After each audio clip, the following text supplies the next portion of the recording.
നീ എനിക്ക് വിലപ്പെട്ടവനും ബഹുമാന്യനും പ്രിയങ്കരനുമാണ്.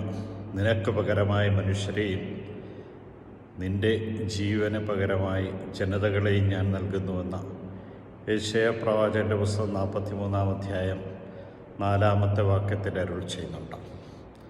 നമുക്ക് ഏറ്റവും സുപരിചിതമായൊരു വചനമാണ്. നമ്മളെ ഓരോരുത്തരെയും ഇത്ര വിലമതിക്കുന്ന ഒരു ദൈവം വേറെയില്ല.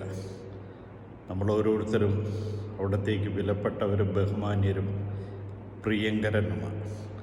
അതുകൊണ്ടാണ് കണ്ണിലെ കൃഷ്ണമണി പോലെ നിന്നെ ഞാൻ കാക്കുമെന്നും എൻ്റെ ഉള്ളം കയ്യിൽ ഞാൻ നിന്നെ സംരക്ഷിക്കുമെന്നും നിൻ്റെ ഭവനത്തിന് ചുറ്റും കോട്ട കെട്ടി ഞാൻ നിന്നെ സംരക്ഷിക്കുമെന്നൊക്കെ വചനത്തിൽ പ്രത്യേകമായി പറയുക. നാം ഓരോരുത്തരും വിലപ്പെട്ടവരാണ്. അതുകൊണ്ട് ഭയപ്പെടേണ്ട, അവിടുത്തെ കരങ്ങളിലേക്ക് നമ്മെ സമർപ്പിക്കാം.